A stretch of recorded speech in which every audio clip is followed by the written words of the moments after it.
life there. And of course, it's a catastrophic failure.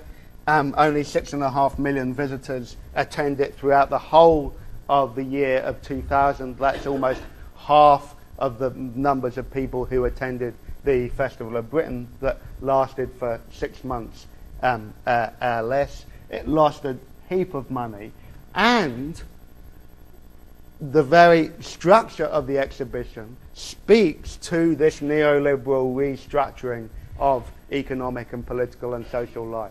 So if you go to the website and you read these different levels, on the spirit level where you can, come to terms with peace and reflection, the serious play stuff where you can talk about leisure, lifelong learning in the learning curve, the horrible license for skill, about acquiring the new skills for the 21st century economy.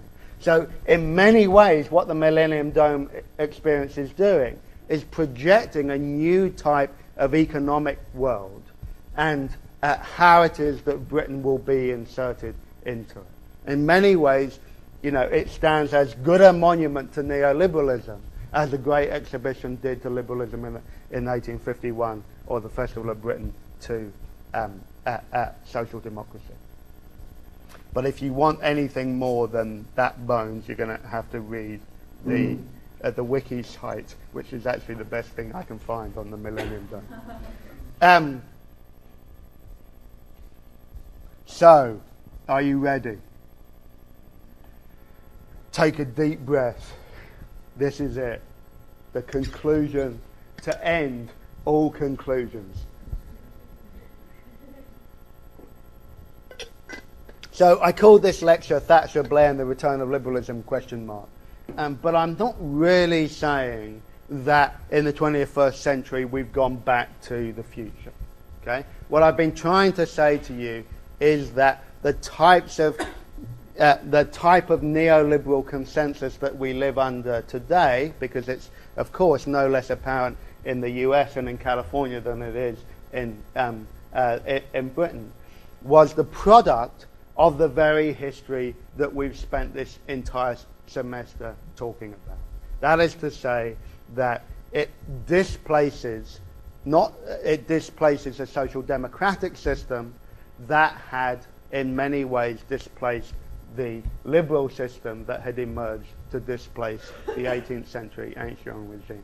And one of the things that I've been trying to get at to you all semester is that those breaks are never that decisive, that there's always elements of the ancien regime that lives on in liberalism, there's always elements of liberalism that lives on in social democracy, and there is a particular flavour to neoliberalism in Britain, in part because of the strength of the old welfare state. Okay? Not many forms of neoliberalism, if you think in terms of national countries, have a nationalised health care system, just to take one example. How do these changes occur? How have I been suggesting these changes occur? What I've been trying to say to you persistently in this class is that there are decisive moments of historical transformation. Okay? There were in the first half of the 19th century as liberalism was born.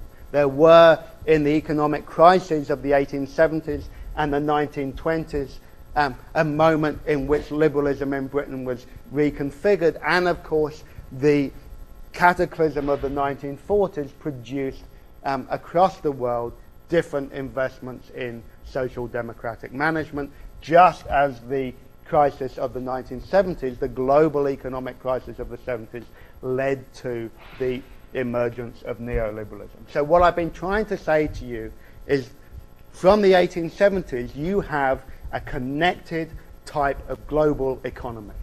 And countries experience crises, economic crises, at more or less the same time. But how they handle them, what type of politics come out of those crises, are specific to every country. Okay, so in Britain they take specific types of forms, and that is why this history of modernity in Britain is peculiar to itself. And I'm suggesting there are two real ways in which it's peculiar. One is that Britain got lucky by industrializing early. Okay? And that early industrialization enabled it to become the global hegemon of the world in the 19th century. That position enabled it to acquire an empire, okay, that sustained it through much of the 20th century. But that early industrialization, that early imperial experience in the 19th century ended up profoundly shaping its history in the 20th century. Okay, as its economy was had to be restructured and the empire lost. Last point I want to leave you on at 1229 is that the biggest lesson of this class is not just that we arrive in our neoliberal present. Okay, it is that history changes. Okay, it's not just that shit happens, because shit does happen, but that political and economic systems that we live under are not permanent. They're forever changing. I hope that you get a sense that people are also able to make that change happen. Okay? How it is that we respond to the conditions that we live in can transform the world that we live in. Okay? And your generation will be the generation that will figure out how the world responds to the crisis that we're living in at this moment. And I urge you to do a good job figuring it out. Okay. I'll see you Thursday for what will be an outstanding set of student presentations.